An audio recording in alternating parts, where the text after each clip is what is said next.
कल जो पैराग्राफ हुआ था अंत में, उसको पढ़ के आगे बढ़ते हैं, जिसमें कहा राजमा ने कि मनुष्य के समक्ष जब केवल संसारी भाव रहता है तो मनुष्य मन वचन कर्म से उसका ही उपभोग करता है और इस प्रकार अपने संस्कारों में विष व्याप्त कर मरण धर्मा बनकर रह जाता है। अमृत का महत्व तो तब जाने ना जब जीवन में उसका ज्ञेय परम हो, प्राप्तव्य परम भाव हो।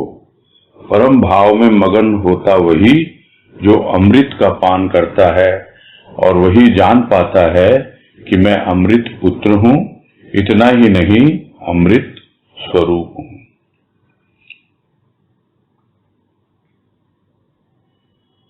इसमें यही भाव लिया गया था कि जब मनुष्य केवल संसारी भाव विचारों में ही लिप्त रहता है या उन्हीं में मगन रहता है तो हर रूप में अपने मन से, अपने वचनों से यानी वाणी से, अपने कर्मों से यानी अपने कार्यों से वो उन्हीं सब भावों में जीता है, उन्हीं सब भावों का उपयोग करता है, उन्हीं सब भावों का उपभोग करता है और वो समझ नहीं पाता कि इस तरह का जीवन उसके संस्कारों में न जाने कितने विषय विकार समाहित कर रहा है, जोड़ रहा है और संस्कारों में विष व्याप्त हो जाता है और मरण धर्मा बन जाता है, यानी कि बार बार मरता है, बार बार जन्म लेता है। एकमात्र आत्मा है जो मरण धर्मा नहीं है, बाकी सब कुछ जन्म लेते हैं और मरते हैं। आत्मा का कोई जन्म नहीं हुआ, आत्मा अपने आप में स्वयं भू है, उसकी अपनी उपस्थिति है, उसकी अपनी सत्ता है। हाँ, द्वैत की दृष्टि से कुछ लोग यह मानते हैं कि आत्मा परमात्मा का अंश है, किंतु अद्वैत की दृष्टि से आत्मा और परमात्मा एक ही हैं। तो मरण धर्मा शरीर है, मरण धर्मा सूक्ष्म भी है, यानी मन जब तक नहीं मरेगा तब तक आवागमन बना रहेगा। इसीलिए कबीर ने कहा कि माया मरी न मन मरा, मर मर गए शरीर। शरीर मर जाते हैं लेकिन मन नहीं मरता। क्यों? क्योंकि वो मन माया में उलझा रहता है और जब माया में उलझा रहता है तो माया तो कभी मरती नहीं। माया तभी मरेगी जब प्रलय आएगा। प्रलय आएगा यानी पूरी सृष्टि का लय हो जाएगा सृष्टिकर्ता में, यानी सृष्टिकर्ता अपनी सृष्टि को समेट लेगा। तो जब तक प्रलय नहीं होती तब तक प्राणी बार बार जन्म लेता है और बार बार मरता है और यही उसका धर्म बन जाता है और इसीलिए उसको कहा जाता है कि जीव जो है वो मरण धर्मा है। तो बस उतना ही बनकर रह जाता है। वो उससे बाहर निकल ही नहीं पाता, उससे परे सोच भी नहीं पाता कि अमृत भी कुछ होता है, अमृत का भी कोई महत्व है, क्योंकि बिना अमृत पान किए आप अमर नहीं हो सकते। अमर यानी अमर, जो मरे ना, वो है अमर। और अमर कौन है? एकमात्र आत्मा है, वही अमर है।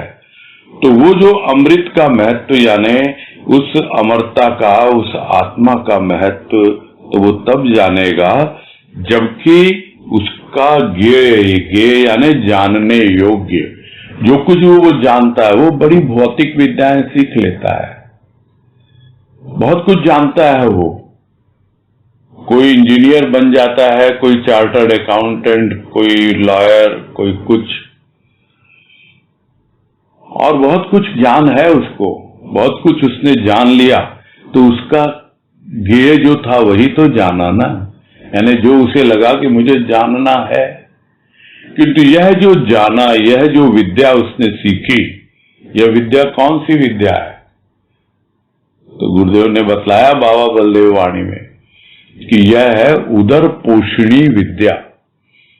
उदर यानी पेट, पोषणी यानी पोषण करने के लिए, यानी पेट भरने के लिए है ये विद्या।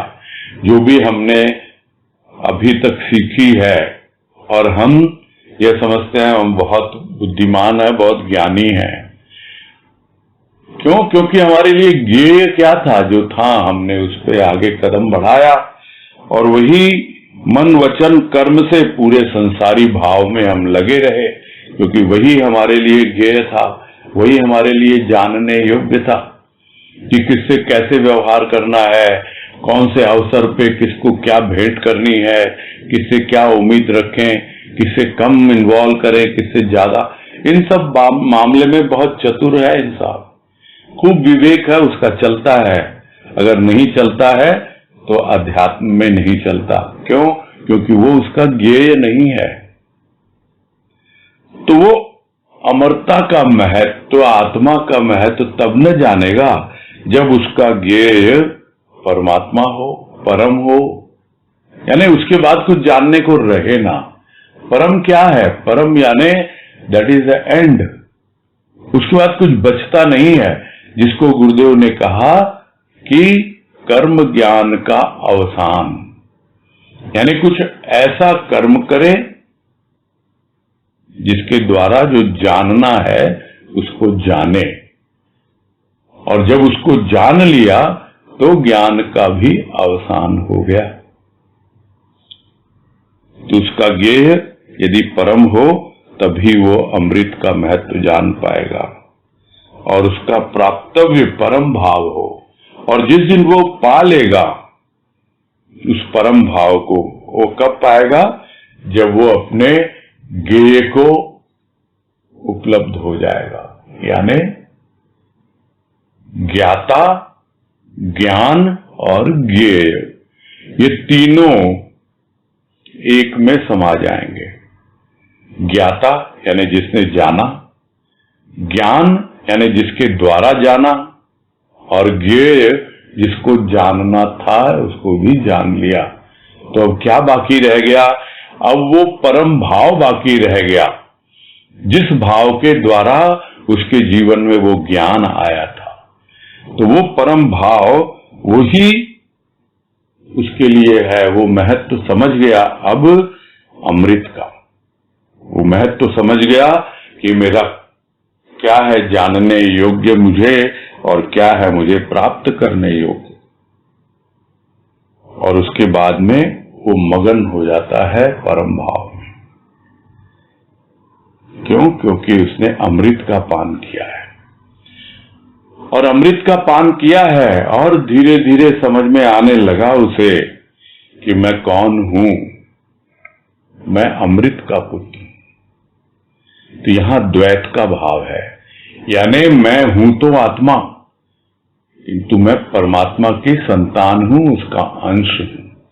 ये हुआ अमृत का पुत्र, द्वैत की स्थिति। और इतना ही नहीं, अद्वैत की स्थिति, अमृत स्वरूप हूं, यानी मैं ही वो हूं जो अजर है, अमर है, अनादि, अविनाशी, कुछ भी कहें उसको, वो मैं ही हूं। तो वो अमृत स्वरूप हूं, वो समझ जाता है, वो जान पाता है, और सद्गुरु की कृपा से उस अवस्था में जीता है जहां वो हमेशा उस परम भाव में ही मगन रहता है।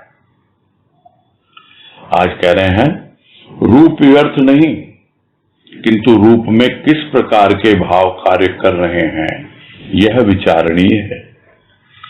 एक वह भी है जो अन्य के मन में भय उत्पन्न करता है, वह भी रूप है जो किसी को मोह पाश में आबद्ध कर लेता है। रूप तो वह भी है जो प्रभु प्रेम की प्रेरणा देता है। इस रूप के बिना अरूपी को जानने की जिज्ञासा भी कहां उठती है। तो कोई यह समझ बैठे कि रूप व्यर्थ है, यानी स्थूल की बातें व्यर्थ हैं, व्यर्थ नहीं है, किंतु उन स्थूल की बातों में सूक्ष्म कौन सा कार्य कर रहा है, भाव क्या है? भाव सूक्ष्म है। तो रूप व्यर्थ नहीं है, किंतु उस रूप में किस प्रकार के भाव विचार कार्य कर रहे हैं, यही विचारणीय है। इस पे विचार करना बहुत जरूरी है कि यदि हम स्थूल का जीवन भी जी रहे हैं तो उसकी प्रेरणा देने वाले, उसको संचालित करने वाले वो कौन से भाव विचार हैं, और उन्हीं पे हमें विचार करना है, यानी उसी पे हमें मनन करना है कि आखिर किस प्रकार का जीवन हम जी रहे हैं। आया स्थूल हमारे जीवन में, आया सद्गुरु का रूप सामने, किंतु हम किस भाव से उसको आगे बढ़ाते हैं अपने जीवन में, उसी पे विचार करना चाहिए कि हम सिर्फ स्थूल के लिए ही बढ़ाते हैं उसको, और या फिर हम भीतर में उस अरूपी के भाव को पाने के लिए उस रूप से जुड़े हैं। तो इस प्रकार से हमें समझ में आने लगता है। तो वह भी एक है जो अन्य के मन में भय उत्पन्न करता है। ऐसे लोग हैं जो भय उत्पन्न कर देते हैं, अपनी उपस्थिति मात्र से भय उत्पन्न कर देते हैं, देखते ही डर लगने लगता है। और दूसरा, ऐसे भी होते हैं कि वो आपको अपने मुंह में बांध लेते हैं। तो सब बाहर के रूप है। ये एक भयभीत करता है, ऐसा विकराल उसका रूप है, देखते ही डर लगता है। दूसरा ऐसा है कि आपको लगता है बहुत प्यारा लग रहा है, किंतु आप तो उसके मोह के बंधन में बंध रहे हो। और रूप तो वह भी है जो प्रभु प्रेम की प्रेरणा देता है, जो ना आपके भीतर भय उत्पन्न करता है और न ही आपको मोह पाश में बांधता है।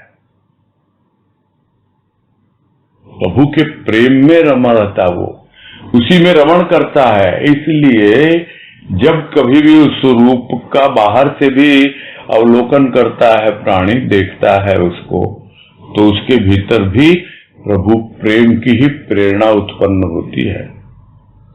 तो इस तरह के रूप के बिना, जब तक ऐसा रूप हम देखे ना जीवन में, तो उसको देखे बिना हम अरूपी को जानने की जिज्ञासा अगर सोचे उठ जाए, अपने आप आ जाए, नहीं आएगी।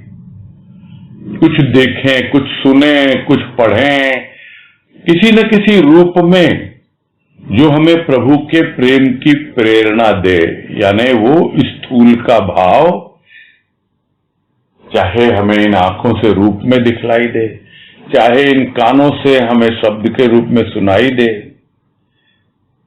किसी न किसी रूप में जब हमारे भीतर प्रभु प्रेम की प्रेरणा जागती है, तो उस रूप के बिना हमारे भीतर में अरूपी को जानने की जिज्ञासा कहां उठती है? प्रश्न किया है, बल्कि इसका उत्तर है नहीं उठती है। उठती है जब हमारे भीतर प्रभु के प्रेम की प्रेरणा आए, कोई ऐसा रूप आए सामने, कुछ ऐसी वाणी आए, कुछ इस तरह का प्रवचन आए, कुछ इस तरह का भाव हमारे भीतर जागे कि हाँ भाई, हम भी अनुभव करें जो गुरुदेव ने अनुभव किया, हम भी अनुभव करें जो राजमां ने अनुभव किया। तो यह प्रेरणा उनकी वाणी से, उनके लेखों से, उनके देखने मात्र से, जिन्होंने सशरीर संपर्क हुआ है गुरुदेव के साथ और उनके भक्तों के साथ, परम भक्त जो रहे हैं, अपने आप आता है। सबका हमारा अनुभव है, इसमें कोई संदेह है ही नहीं, अन्यथा जिज्ञासा उठती नहीं है। यह धन्य है वह रूप जिसने अपने रूप के द्वारा सिद्ध कर लिया अरूपी को, प्रेरणा दी मानव को उसका अरूपी अमृत रूप जानने की, मानने की और उसी में समा जाने की।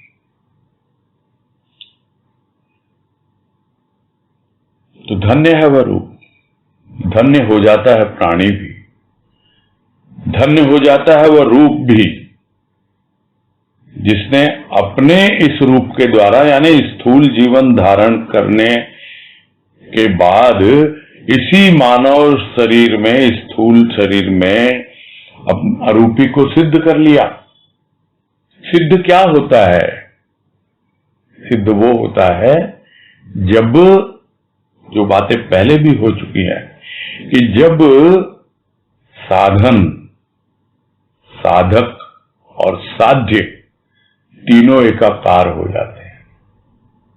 साधन, जो साधन अपनाया गुरुदेव ने, जो उनका साध्य था, और स्वयं वो साधक थे, तीनों जब एक हो गए तो सिद्ध हो गया। यानी जो कुछ भी उनको प्राप्तव्य था, जो कुछ भी उनको पाना था, वो उनको मिल गया। सिद्ध कर लिया, अपने आप में सिद्ध कर लिया, स्वयं सिद्ध कर लिया उसको। किसी और ने सिद्ध किया या नहीं किया वो एक अलग बात है, किंतु जिसने अपने इस मानव जीवन में, इस मानव रूप में उस अरूपी को, यानी जो उसका साध्य था, उस अरूपी भाव को पूरी तरह सिद्ध कर लिया अपने जीवन में।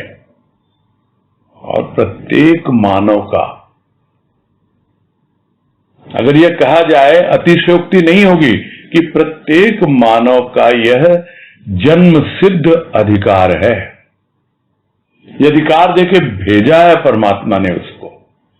उसका जन्म सिद्ध अधिकार है कि वह स्वयं को सिद्ध करे। भाई, हमारे एक देशभक्त ने तो उद्घोष किया था कि स्वाधीनता मेरा जन्म सिद्ध अधिकार है, या स्वतंत्रता मेरा जन्म सिद्ध अधिकार है। तो ये कौन सी स्वतंत्रता है? वो तो देश के लिए कह रहे हैं क्योंकि वो देशभक्त हैं, किंतु जो अमृत का पान करना चाहता है, जो प्रभु का भक्त है, वो यही कहेगा कि स्वतंत्रता मेरा जन्म सिद्ध अधिकार है। वो अधिकार देके भेजा है भगवान ने उसको, सृष्टिकर्ता ने, किंतु स्वयं वो बंधन में बंध गया और दोष देता है मुगलों को, अंग्रेजों को। तो अब कौन सा वो स्वतंत्र है? यह तो विचारणीय है। स्वतंत्रता होने के बाद भी कितना स्वतंत्र है, क्योंकि यह स्वतंत्रता बाहरी है। कितना भी कोई कोशिश कर ले, यह कभी स्वतंत्र नहीं हो सकता। स्वतंत्र तो भीतर है, और वही हमारा स्वजन्म सिद्ध अधिकार है। तो जिसने उसको सिद्ध कर लिया, उस अरूपी को, और इतना ही नहीं, प्राणी मात्र को उसके लिए प्रेरणा दी है कि भाई मैंने कर लिया तो तुम भी करो, कर सकते हो तुम। मैं भी एक मानव बन के ही आया था और मैंने सिद्ध कर लिया, तुम भी कर सकते हो। और क्या प्रेरणा देता है कि उस अरूपी के अमृत रूप को जानने की, यानी उस अरूपी का एक और रूप है, और वो है अमृत रूप, यानी आत्मस्वरूप। वो जो आत्मस्वरूप है, उसको जानने के लिए प्रेरणा दी। तो जानेगा कब? जब प्रथम मानेगा। तो माना और उसी में आगे बढ़ा, उसी में समा जाने के लिए। और यह भी कहा जाता है कि भाई आज तक परमात्मा को कोई जान नहीं पाया। हां, उसमें समा जरूर सकता है। तो जो जानने चलता है वो उसमें समा जाता है। जिसको रामकृष्ण परमहंस ने कहा कि एक नमक की पुतली थाह लेने गई समुद्र की और उसी में घुल गई। पुतली यानी बंगला में पुतुल बोलते हैं, खिलौना। एक नमक का बना हुआ, जैसे चीनी के खिलौने बचपन में हमने देखे, वैसे ही कोई नमक का खिलौना। चीनी इसलिए नहीं कहा कि चीनी घुलने में थोड़ा समय लगाती है, और नमक बड़े आराम से समुद्र में घुल जाता है क्योंकि वो समुद्र में है विद्यमान। वैसे ही उस महासागर में, उस परमात्मा में पूरा जो सागर है उसमें विद्यमान है यह नमक, यानी हम जैसे आत्मा के रूप। और जब हम जाते हैं उसकी थाह लेने, कहाँ है परमात्मा, कौन है परमात्मा, उसको जानने के लिए, तो उसी में घुल जाते हैं, समा जाते हैं। तो मानना, जानना और समा जाना।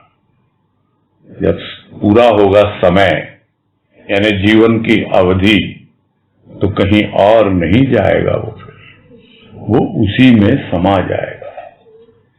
और जो इस समा जाने को जीते जी अनुभव कर लेता है, वो उसके बाद जीवन मुक्त अवस्था को जीता है।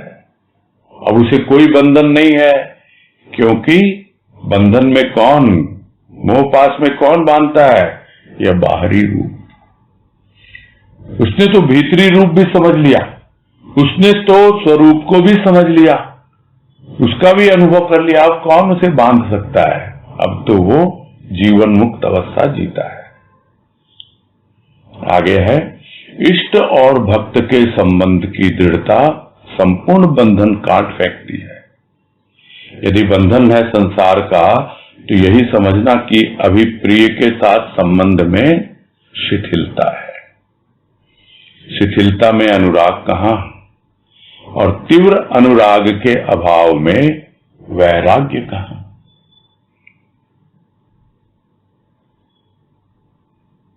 तो यह बात जो है इष्ट और भक्त के संबंध में भी पूरी तरह लागू होती है। तो यदि दोनों का संबंध पूरी तरह से प्रगाढ़ है, एक दूसरे से ओतप्रोत है और एकदम दृढ़ है, यानी जरा भी उसको कोई हिला नहीं सकता, तो अपने आप ही जितने संपूर्ण बंधन है वो कट जाते हैं। यदि हमारे प्रेम में शुद्धता है, जो प्रभु प्रेम की प्रेरणा हमें संत ने दी अपने रूप के द्वारा, और हमारे भीतर वो अरूपी का भाव जगाया, और फिर हम यदि उस रूप के माध्यम से उसके प्रेम में पूरी तरह बंध गए, तो बाकी के सारे बंधन तो अवश्य ही कट जाएंगे। इसमें किसी को कोई संदेह नहीं होना चाहिए। भजन की पंक्ति याद आ गई कि तेरे प्रेम में हम बंधे ही रहेंगे, कि अब जिंदगी में बंधन नहीं है, तेरे भाव रस में सने ही रहेंगे, कि अब जिंदगी में क्रंदन नहीं है। जब दुनिया का बंधन था, मोह पाश में बंधे हुए थे, तो वही मोह हमें रुलाता था, किंतु अब हम प्रेम में सने हुए हैं, रसगुल्ले की तरह, रस से सराबोर, भीतर भी रस बाहर भी रस। तो कहां आएगा क्रंदन? सवाल ही नहीं है। कहां आएगा बंधन? सवाल ही नहीं है। तो सारे बंधन काट फेंकता है ये भक्त और भगवान का जो संबंध, जो पूरी तरह से दृढ़ होता है। और फिर भी लगता है कि संसार का बंधन है अभी, तो भाई स्पष्ट लिख रहे हैं राजमाया, यही समझना बच्चे कि अभी प्रिय के साथ संबंध पूरा जुड़ा नहीं है तुम्हारा। अभी बातें कर रहे हो प्रभु के प्रेम की, अभी पूरी तरह से आया नहीं है जीवन में, उस संबंध में अभी शिथिलता है। शिथिलता यानी ढीलापन है। थक गए तुम लोग, आगे बढ़ना है। शिथिल होने से, पस्त होने से नहीं चलेगा, और प्रेम को प्रगाढ़ करना है। और जिस दिन उस संबंध में, उस प्रेम में इतनी दृढ़ता आ जाएगी, तो जरा सा भी ये बंधन रहेगा ही नहीं। संसार का कभी बंधन फिर महसूस ही नहीं होगा, लगेगा ही नहीं कि संसार मुझे बांध रहा है। क्या औकात है संसार की? प्रभु के सामने क्या उसका अस्तित्व है? अरे मैं बंधा हुआ हूं प्रभु के प्रेम में, और ये संसार आया है मुझे बांधने। क्या हैसियत है इसकी? कुछ भी तो नहीं। यह विचार भी यदि आ जाए दृढ़ता से अपने भीतर, तो भी कितना कुछ बदल जाए जीवन। तो अगर बंधन महसूस होता है संसार का, तो यही समझना चाहिए कि अभी पूरी तरह समर्पण नहीं हुआ, और अभी भी उसके साथ संबंध हमारा पूरी तरह जुड़ा नहीं है प्रेम का। और जब शिथिलता रहेगी, तो स्वाभाविक है जो थोड़ा बहुत अनुराग है वो भी चला जाएगा। अरे ये अनुराग आया तभी तो संसार के प्रति राग द्वेष से ऊपर उठे। अब उसमें शिथिलता, तो शिथिलता होगी तो अनुराग फिर चला जाएगा, गायब हो जाएगा। और अनुराग नहीं होगा तो फिर क्या, और अनुराग भी सिर्फ हल्का फुल्का नहीं, तीव्र अनुराग।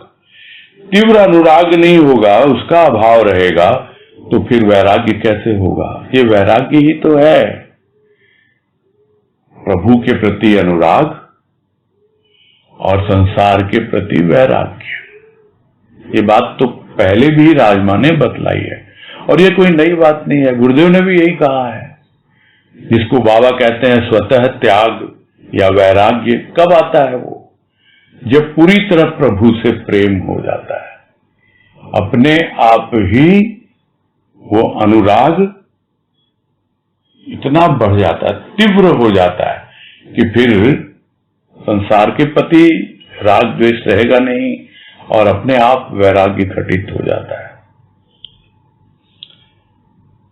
आगे है अंतिम पैराग्राफ इसका कि अनुराग की परिपक्व अवस्था में अनुभव करता है प्राणी के रूप में अरूपी ही अरूपी व्यापक है। इस सत्य का साक्षात्कार कर आनंद मगन जीवन व्यतीत करता है। जीवन का परम लक्ष्य प्राप्त जो कर लिया उसने,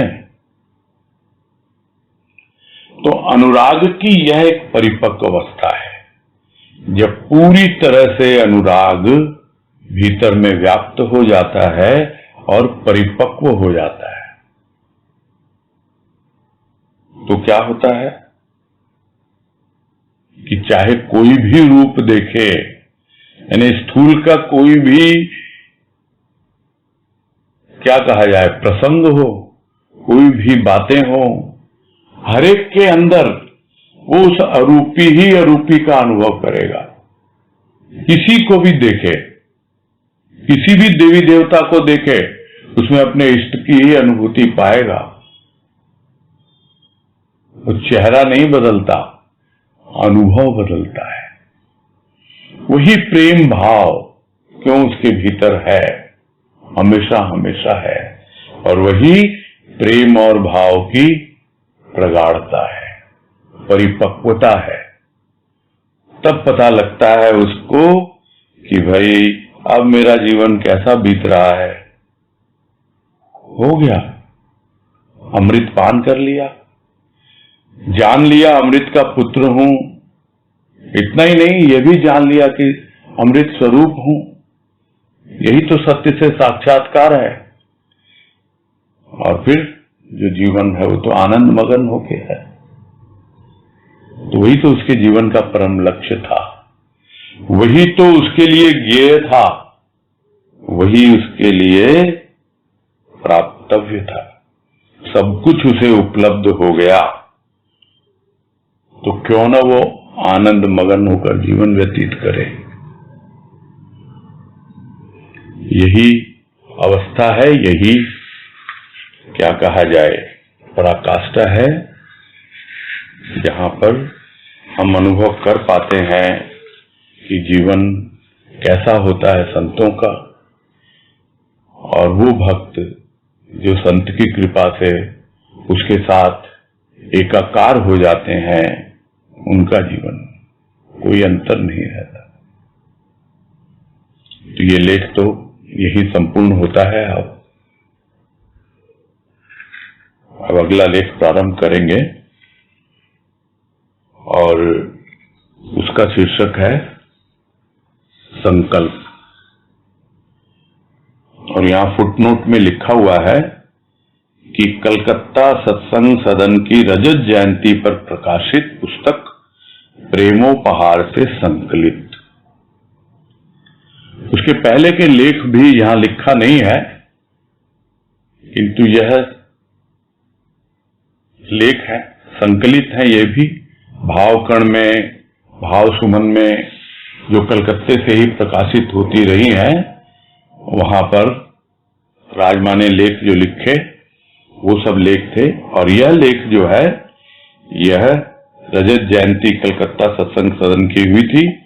उसमें जो पुस्तक प्रकाशित हुई थी जिसका शीर्षक था प्रेमोपहार, उससे लिया गया है और शीर्षक है लेख का संकल्प। और जैसे ही संकल्प का नाम आता है तो बरबस हमारे मुख से विकल्प भी निकल जाता है, क्योंकि एक ऐसी अनुभूति कहें या एक ऐसा हमारा अनुभव है जीवन का कि हमारा मन बस संकल्प विकल्प में ही घूमता रहता है। इसमें तो खैर समझना होगा हमें कि क्या समझा रहे हैं राजमा संकल्प के नाम पर। यदि हम सरसरी निगाह से समझना चाहें तो संकल्प का मतलब होता है कि दृढ़ इच्छा, जिसको हम कहेंगे कि हम पूरी तरह से एकदम उसके प्रति कमिटेड हैं। हमने संकल्प ले लिया, हमने प्रतिज्ञा कर ली, हम वचनबद्ध हैं, या कुछ इस तरह की बातें, इसके भाव को हमें समझना है कि संकल्प यही होता है। तो फिर विकल्प क्यों आता है? विकल्प इसीलिए आता है क्योंकि हमारे संकल्प में दृढ़ता नहीं है, मजबूती नहीं है, और इसीलिए एक शब्द और बहुत ज्यादा व्यवहार में आता है संकल्प के साथ, और वो है दृढ़ संकल्प। यानी जब तक संकल्प दृढ़ नहीं होगा तब तक विकल्प बार बार आएगा। यानी विकल्प है क्या कि हम थोड़े सुस्त हो जाते हैं, ढीले पड़ जाते हैं, और फिर कुछ न कुछ बहाने ढूंढते हैं, और वही विकल्प का रूप कहलाता है। संकल्प करना है, विकल्प को किनारे कर देना, और वो संकल्प भी ऐसा जो पूरी तरह से दृढ़ हो। प्रारंभ करते हैं लेख को। इसमें कह रहे हैं राजमा कि प्रेरणा, संकल्प एवं सहयोग किसी भी रचना के लिए आवश्यक हैं, किंतु संकल्प मनुष्य को परमात्मा की अनुपम देन है। मनुष्य के मन में उठा हुआ संकल्प ही कार्य रूप में परिणत होता है। सृष्टिकर्ता के संकल्प की पूर्ति सृष्टि रचना का रूप धारण करती है, एवं मानव के संकल्प की पूर्ति सृष्टि का श्रृंगार करने से प्रकृति की गुप्त सुप्त शक्तियों को प्रकाशित करने से होती है।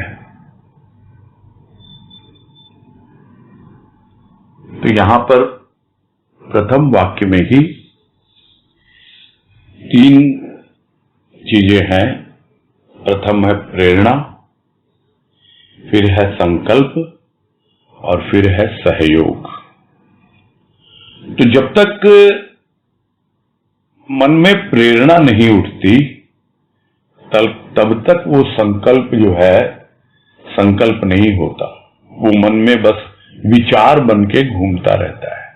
विचार और संकल्प में यही अंतर है कि जिस विचार पर हम मनन करने लगते हैं, सोचने लगते हैं कि हाँ, यह विचार मेरे लिए उपयुक्त है, इसे मुझे अपनाना चाहिए, और मन में इतनी क्षमता होती नहीं कि वो उसका निर्णय ले पाए, इसलिए वो बुद्धि से परामर्श करता है, और बुद्धि कहती है हाँ बिल्कुल सही विचार है, बस इसको अपना ले तू। तो तब जाकर वो जो विचार उठा प्रेरणा के रूप में वो संकल्प बनता है,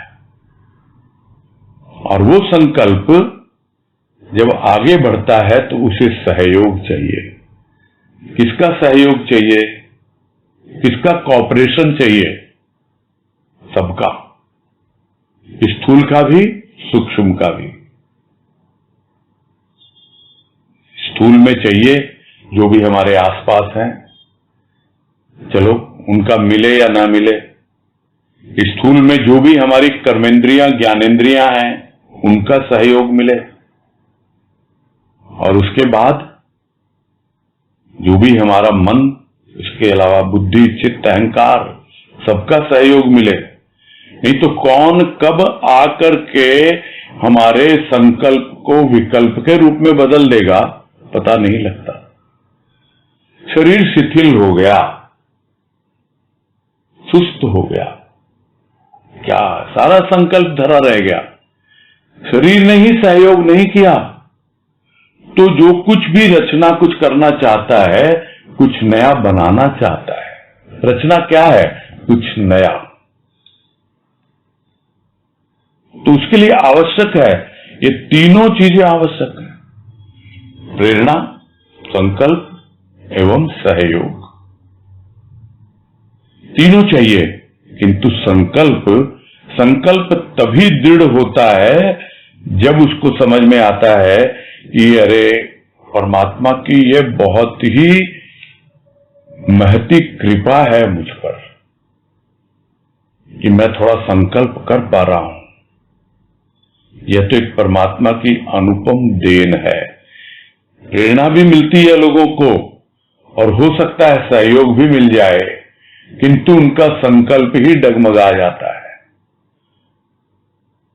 संकल्प अगर डगमगा गया तो कैसे समझ पाएगा?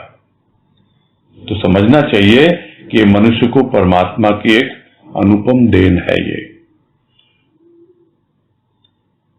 अब मनुष्य के मन में उठा हुआ संकल्प है, उस पे आगे बढ़ेगा तभी तो कार्य रूप में परिणत होगा। बिल्कुल सही बात है। और उसका उदाहरण है सृष्टिकर्ता। सृष्टिकर्ता के मन में संकल्प आया या यूं कहें विचार आया, तो प्रेरणा कहां से मिली? अपने भीतर से ही। भीतर से ही प्रेरणा मिली, भीतर से विचार आया कि एक हूं अनेक हो जाऊं। तब उस विचार ने भाव का रूप लिया और उस भाव ने संकल्प का रूप लिया। और जब संकल्प का रूप लेता है तब सृष्टिकर्ता अपने संकल्प की पूर्ति करता है। किस तरह?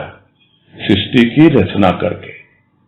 तो सृष्टि रचना का रूप धारण करती है, वो सृष्टि के संकल्प की पूर्ति होती है तब। यानी अब सृष्टिकर्ता ने अपने संकल्प की पूर्ति की, ये सृष्टि रचना करके। तो उसने तो कर दी, तो मानव को क्या करना है? मानव अपने संकल्प की पूर्ति कब कर पाएगा? जब यह जो सृष्टि है उसका श्रृंगार करे। किस तरह है? फूल भी उगते हैं, पेड़ पौधे भी हैं, सब कुछ है, किंतु जब वही फूल वही पेड़ पौधे एक छोटे से उद्यान में लगाए जाते हैं तो कितने सुंदर लगते हैं। वही है, प्रकृति की देन है, प्रकृति के द्वारा ही प्रकृति का श्रृंगार होता है। तब जाकर मानव के संकल्प की पूर्ति होती है इस सृष्टि का श्रृंगार करने में। सृष्टि का और श्रृंगार होता है। सृष्टिकर्ता ने तो बना दिए इतने कुछ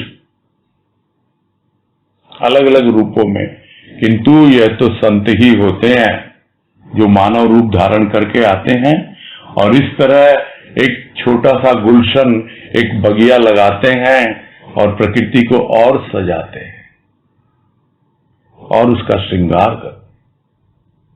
अभी तो बीबी जी ने कहा गुलशन के माली, यही उपाधि थी गुरुदेव को।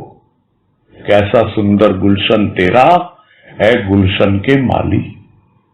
तो उन्होंने कौन सा गुलशन लगाया, कौन सी वाटिका लगाई उन्होंने?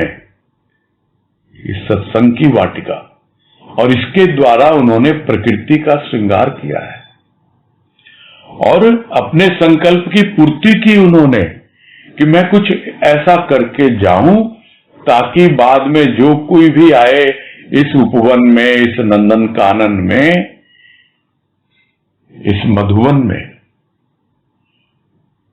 तो अपने हृदय को प्रेम और भाव से भरा हुआ पावे। ये लगा के गए हैं वाटिका और प्रकृति का श्रृंगार किया है। इतना ही नहीं, प्रकृति की गुप्त सुप्त शक्तियों को प्रकाशित किया है और हमें भी प्रेरित किया है, तब जाकर मालूम पड़ता है कि मानव के संकल्प की पूर्ति हो रही है। प्रकृति बाहर की प्रकृति, प्रकृति भीतर की प्रकृति, बहुत कुछ गुप्त है और बहुत कुछ सुप्त है। गुप्त है यानी छिपी हुई है, पता ही नहीं है उसके बारे में। सुप्त है यानी सोई हुई है। उन सबको जगाना, उन सबको खोजना, तभी तो प्रकृति की जो गुप्त सुप्त शक्तियां हैं प्रकट होंगी और सृष्टि का उससे श्रृंगार होगा। तो यही है संकल्प की पूर्ति। इस संकल्प के साथ जब मानव अपना यह जीवन व्यतीत करता है, तब उसे लगता है कि मैं सृष्टिकर्ता के संकल्प में सहायक हो रहा हूं, उसकी सृष्टि को और सुंदर बना रहा हूं, उसका और श्रृंगार कर रहा हूं। आगे है, शक्ति प्रकृति में है। संकल्प द्वारा मनुष्य प्रकृति की शक्ति को पहचान अपनी मनोभावना के अनुसार उसका सदुपयोग एवं दुरुपयोग करता है। पवित्र मन जहां सृष्टि में सात्विक भावों का प्रसार करता है, वहीं अपवित्र मन मनुष्य, पशु एवं देवता तक को कष्टकारी हो ऐसे कार्य कर बैठता है। तो शक्ति है क्या? प्रकृति शक्ति का रूप ही है। जब हम पुरुष के साथ बात करते हैं तो प्रकृति कहलाती है, जब हम शिव के साथ बात करते हैं तो वो शक्ति कहलाती है, जब हम ब्रह्म के साथ बात करते हैं तो वो माया कहलाती है तो ये सब वही। माया में क्या कम शक्ति है? प्रकृति में क्या कम शक्ति है? और शक्ति में क्या कम शक्ति है? सबके भीतर शक्ति ही शक्ति है, किंतु शक्ति को कौन प्रकट करे? उसको प्रकट करता है मनुष्य का संकल्प। संकल्प के द्वारा ही मनुष्य प्रकृति की शक्ति को सर्वप्रथम तो पहचानता है। बाहर की प्रकृति में कितनी शक्ति है वो तो सृष्टिकर्ता ने बनाई है। भीतर की प्रकृति, अपनी जो आंतरिक प्रकृति, वो तो खुद ने बनाई है ना। उसकी शक्ति को तो पहचान ही सकता है कि उसके भीतर कितनी शक्ति है। इस मन बुद्धि चित्त अहंकार में कितनी शक्ति है, यह भी तो आंतरिक प्रकृति का ही समाधान है या समावेश इसमें पूरा है। तो जहां सब मिले हुए हैं वहीं पे से समाधान निकलेगा, और जितना जितना शक्ति से अवगत होता जाएगा, पहचानता जाएगा उसको, उतना ही उसका समाधान भी आगे बढ़ता जाएगा। और नहीं तो क्या हो रहा है प्रकृति में, कैसा समय चल रहा है, कैसा काल है, ये है वो है, सब तरह की बातें लोग करते हैं, अपने भीतर को नहीं पहचानते, अपने भीतर में जो प्रकृति है उसकी शक्ति को नहीं पहचानते। और जिसकी जैसी मनोभावना होती है उसी के अनुसार जो थोड़ा बहुत पहचान भी लेता है उस शक्ति को, तो उसको या तो सदुपयोग करेगा और या फिर उसका दुरुपयोग करेगा। वो तो भावना है उसकी। यदि तमोगुणी भावना है, क्योंकि प्रकृति 3 गुणों की है, तमोगुण, रजोगुण, सतोगुण। रजोगुण क्या है? रजोगुण कार्य करने के लिए है, कर्म के लिए है। तो सदुपयोग या दुरुपयोग ये रजोगुण है। तो सदुपयोग होगा जब सतोगुण से प्रेरित होगा, दुरुपयोग होगा जब तमोगुण से प्रेरित होगा। तो वो कहां है? वो मन में है, भीतर की प्रकृति में है। तो उसके अनुसार उसका सदुपयोग और दुरुपयोग करता है मनुष्य। और जैसे ही पवित्र होगा मन, इन्हें सतोगुणी भाव भीतर होंगे, तो अपने आप ही सात्विक भावों का प्रसार होगा। प्रसार करता है क्या? होता है। किया तो प्रचार जाता है, और ये भी राजमा के मुख से ही सुना था। प्रचार किया जाता है और प्रसार होता है। जैसे एक धूप बत्ती जला दो और कुछ नहीं करना, अपने आप उसकी सुगंध पूरे हमारे घर में फैल जाती है। और इतना ही नहीं, अड़ोस पड़ोस में भी, वो भी आके पूछेंगे, अरे ये कौन सी धूप बत्ती आपने जलाई है, इसकी तो बड़ी अच्छी गंध आ रही है। अपने आप प्रसारित होती है। वैसे ही जब आपके भीतर की प्रकृति सात्विक भावों से पूरी तरह लबरेज रहेगी, सराबोर रहेगी, तो अपने आप ही उसका प्रसार होता है। वो है पवित्र मन। और दूसरी ओर है अपवित्र मन, वो तो कष्ट देगा ही देगा। किसी और को क्या कष्ट देगा? सबसे पहले अपने आप को कष्ट देता है, किंतु वो जान नहीं पाता है। तो अपवित्र मन स्वयं को कष्ट देता है, दूसरे मनुष्यों को कष्ट देता है, और पशु तो बेचारे निरीह हैं, कितनी हिंसा करता है उसके ऊपर। और देवता तक को नहीं छोड़ता, क्योंकि वो तमोगुणी भाव से उसकी उपासना करता है, जिसे हम कहते हैं तांत्रिक उपासना, पूजा, पूरी तमोगुणी भाव से होती है। और देवता जिसकी पूजा वो करेंगे, वो कष्टकारी होता है उनके लिए, लेकिन कोई उपाय भी नहीं है देवताओं के पास, उनको तो वरदान देना ही पड़ता है। तो किसी को नहीं छोड़ता यह अपवित्र मन, मनुष्य को, पशु को, देवता तक को, सबको कष्ट देता है। वैसे ही कार्य करता है वो, यानी उसका रजोगुण तमोगुण से इतना प्रभावित रहता है कि बस ये कर दूं, वो कर दूं, इसको कष्ट पहुंचा दूं, उसको परेशान करूं, कितने कितने, और समझता है कि मैं तो बहुत सही कार्य कर रहा हूं। आगे है, यूं तो मनुष्य के मन में निरंतर विचारों का प्रवाह चलता ही रहता है और अनेक संकल्प भी उठते ही रहते हैं।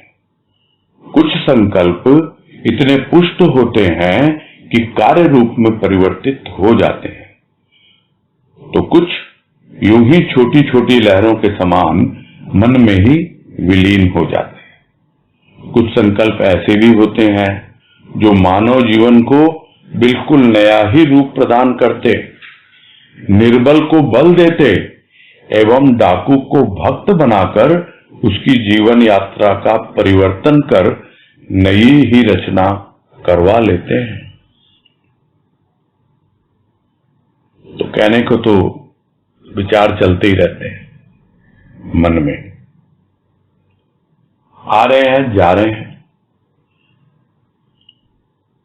तो कौन समझे इनको?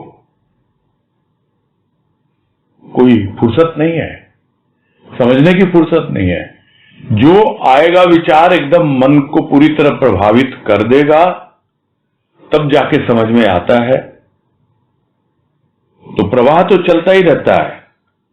उन विचारों के साथ जो थोड़े से ऐसे आते हैं जो मन को प्रभावित करते हैं, तो उनसे संबंधित संकल्प भी उठते हैं। देखा कोई एक तस्वीर, कोई एक पेंटिंग बहुत अच्छी लगी, हाथ मचलने लगे कि मैं भी ऐसी पेंटिंग बनाऊं। मन में विचार उठा और थोड़ा सा संकल्प भी उठा, बनाता हूं, कोशिश करता हूं, क्या हर्ज है। और बनाना शुरू भी करता है, किंतु थोड़ी देर में ही शिथिल हो जाता है, ढीला पड़ जाता है। तो उठते ही रहते हैं तरह तरह के, किंतु कुछ संकल्प इतने पुष्ट होते हैं, यानी बड़े मजबूत होते हैं वो, कि कार्य रूप में परिवर्तित हो जाते हैं। यानी पेंटिंग बनी ही जाएगी अब तो, यदि पूरा एकदम डेडिकेशन है और उसकी नॉलेज है। दो चीजें हैं, बस लग जाओ, वो संकल्प बिल्कुल कार्य रूप में परिणत हो जाएगा। किंतु कुछ तो यूं ही छोटी मोटी लहरों के समान उठते हैं। थोड़ा सा कुछ किया, हाथ पैर चलाया और नहीं भी चलाया, ये कर लूं, वो कर लूं, और नहीं तो फिर जैसे मन में लहरें उठी और फिर वहीं वापस समा गई। कोई कार्य रूप में परिणत ही नहीं हुई। हाँ, थोड़ा सा संकल्प जरूर आया, किंतु फिर वापस वैसे का वैसा। किंतु कुछ संकल्प तो ऐसा होता है, संकल्प का रूप, कि बिल्कुल उसका जीवन ही पूरा बदल जाता है। और यहां उदाहरण लिया ना रत्नाकर डाकू का, वो तो बाद में। कुछ ऐसे भी होते हैं जो अपने आप को बहुत निर्बल मानते हैं। हो सकता है वो मानते हो कि मैंने तो सारी जिंदगी क्या किया है, गलत काम किया है, लूट खसोट की है, डाका डाला, और क्या किया है, क्या मैं प्रभु की भक्ति कर सकता हूं? किंतु संकल्प है, विश्वास है उसको संत की वाणी पर कि भाई तुम भी उसे प्राप्त कर सकते हो। देखो, जो कुछ तुम कर रहे हो उसका फल तुम्हें ही भोगना है। इसके लिए कर रहे हो, ये सब कहानी हमको पता है। तो ये पूरा आमूल चूल परिवर्तन हो जाता है एक प्राणी के जीवन में, और बिल्कुल नया ही रूप उसके जीवन को मिल जाता है। बहुत से ऐसे हैं, निर्बल को भी बल मिल जाता है, जो अपने आप को समझते हैं मैं नहीं कर पाऊंगा, कर बैठते हैं। और डाकू है, रत्नाकर डाकू, उसको भक्त बना दिया राम का। यानी पूरी की पूरी जीवन यात्रा, जिसको हम क्या कहते हैं अंग्रेजी में, गाड़ी पूरी यू टर्न ले लेती है, यानी अपने ओरिजिन की ओर लौटने लगती है, जहां से चला था। यू टर्न क्या, कहां से यात्रा शुरू की थी, जैसे ही होश आया, अरे मैं तो उल्टी दिशा में जा रहा हूं, ये मेरे क्या संकल्प हैं, मुझे तो और दूर कर रहे हैं अपने मूल से, जहां से मैं निकला था। बस तुरंत यू टर्न, वापस लौटने की तैयारी।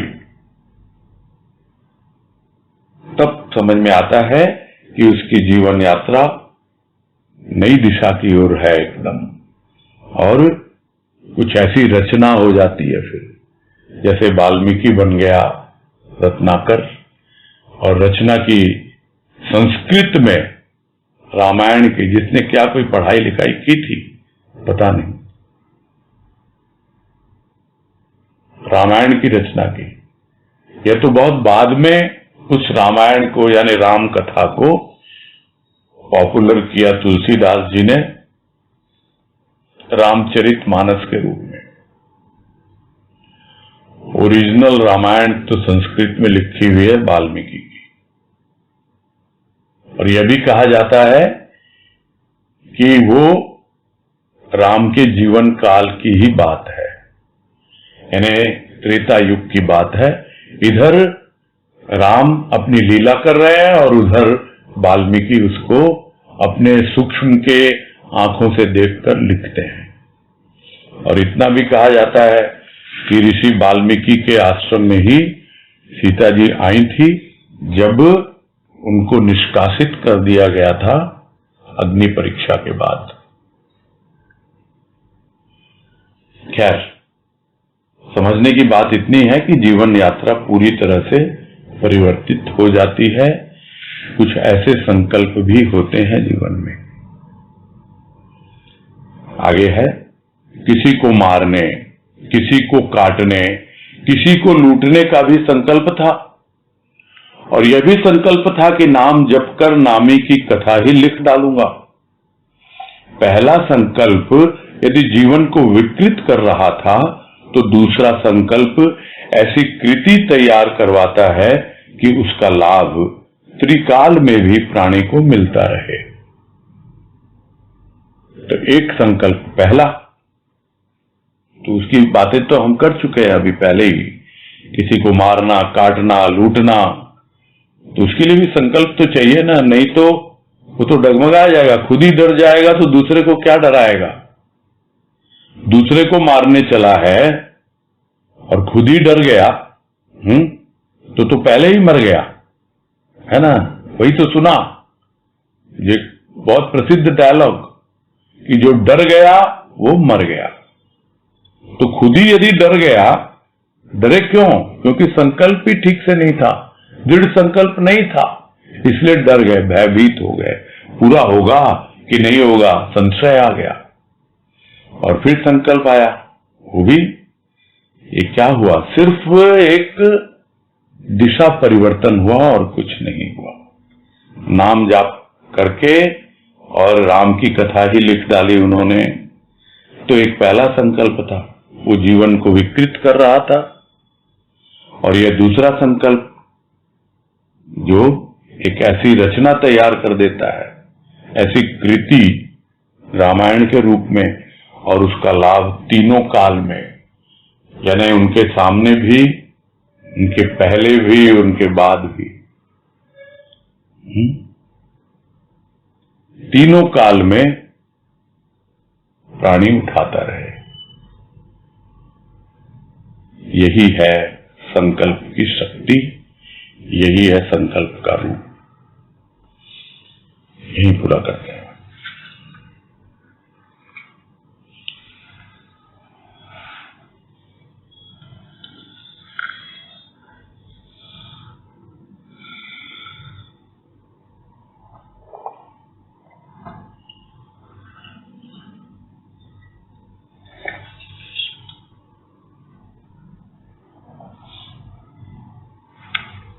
हाँ, नीतू गुप्ता।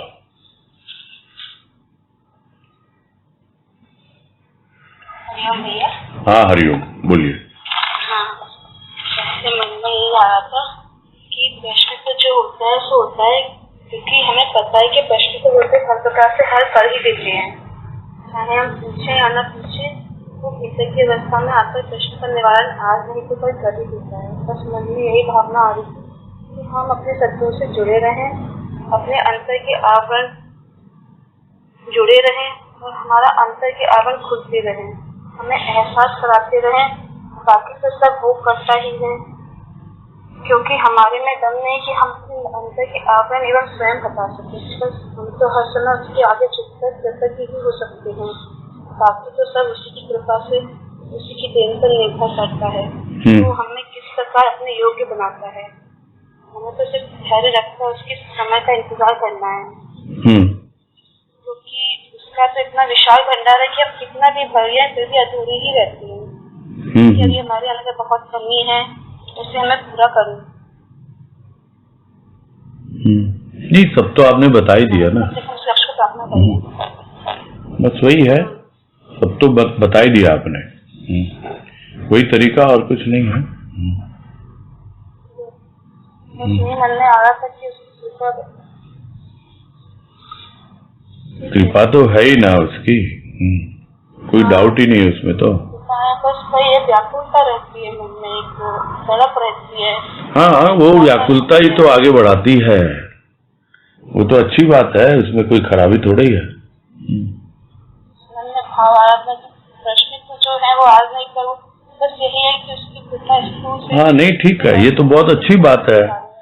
अगर इतना भीतर में हमको विश्वास आ जाए कि हाँ, आज नहीं तो कल अपनी प्रेरणा के द्वारा वो हमारा समाधान कर ही देता है प्रश्नों का, और साथ ही साथ हमारे भीतर वो संकल्प भी देता है ताकि हम कुछ नया कर पाए, जो इसकी पहली ही लाइन में है ना इस लेख की, वो समझने योग्य है। और उस पर काफी बात भी हुई है कि प्रेरणा मिलती है, फिर संकल्प होता है, और तो उसके बाद सहयोग।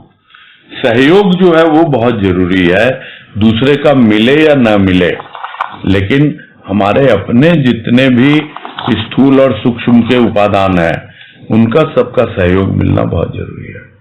नहीं तो मन कुछ कहेगा, बुद्धि कुछ कहेगी, और सब कुछ उल्टा पुल्टा हो जाएगा। सहयोग मिल रहा है तभी हम इतना आगे बढ़ पा रहे हैं। जी हाँ, ये भी हमें दिख रहा है। बिल्कुल बिल्कुल, साक्षात वो दिखा रहा है। हाँ जी, नहीं तो इतना आसान नहीं है, इतना बिल्कुल आसान नहीं है, बिल्कुल। ये तो वो एहसास पल पल करवा रहा है ना। ठीक बात है, ठीक बात है। कोई कृपा भी बस बनी रहे उसकी। हाँ बिल्कुल बिल्कुल, कृपा बनी हुई है, कृपा में कोई डाउट होना ही नहीं चाहिए। ना आज बहुत ज्यादा जरूरी है। आज जब तक आज नहीं होंगे, कृपा तो वो दे रहा है, तो कहीं ना कहीं मैं जागृत हो जाती है। तो बस आज भाव से उसे पुकारते रहते हैं बस। नहीं, सभी तरह की बातें हैं। देखो आप अपनी बात कर रहे हो, अभी जो लेख है हम तो उस पर फोकस करना चाहते हैं ना। आप अपनी बात कर रहे हो, एक अलग इशू है ना। हाँ, आर्त भाव एक अलग अवस्था है। बहुत तरह की बातें हैं इसमें, है ना। लेख में जो बात है हम तो उसी पे अपने आप को सीमित रखेंगे। ठीक है। हरिओम। हरिओम। हाँ, अजय बंसल। प्रणाम भैया। हाँ नमस्कार, बोलिए। ये जो इतने समय से सुन रहे हैं तो एक प्रेरणा तो मिली है कि ये आत्मानंद ही लक्ष्य होना चाहिए। और रोज इसको दोहराते भी हैं ताकि और दृढ़ हो, लेकिन इसको और कैसे एकदम पक्का करें, क्योंकि पक्का नहीं है संकल्प जो आप अभी इसमें बताया गया। बोल रहे हैं कि ये होना चाहिए, लेकिन एक फर्म डिसीजन वो नहीं है। तो इसको फर्म कैसे करें, पक्का कैसे करें, दृढ़ कैसे करें? लगे रहना है, और तो क्या है, और कुछ नहीं है, उसमें लगे रहना है। कंटिन्यूटी होनी चाहिए, ब्रेक नहीं होना चाहिए। जो है धीरे धीरे अपने आप क्वालिटी इम्प्रोवाइज करती है उसकी, और जैसे जैसे क्वालिटी इम्प्रूव होगी अपने आप खुद को समझ में आएगा कि हाँ भाई, हम जो आनंद छोटी छोटी वस्तुओं में लेते थे, थोड़े थोड़े छोटे मोटे जो अपने फिजिकल रिलेशंस में अनुभव करते थे, उसका लेवल, और आज जो आनंद का अनुभव भीतर से हो रहा है उसका लेवल, और फिर उसकी कृपा से जो हमारा परम लक्ष्य है आत्मानंद, अपने आप आएगा। लगे रहना है, बस यही है मेरे हिसाब से, तो और कोई रास्ता नहीं है। जो भी साधना जो भी कर रहे हैं उसकी क्वालिटी पे ध्यान दें और अपनी कोशिश रहे। बिल्कुल, क्वालिटेटिव इम्प्रूवमेंट वो बहुत जरूरी है। हाँ। ठीक है भैया, प्रणाम। हाँ, हरिओम हरिओम। पूरा करते हैं।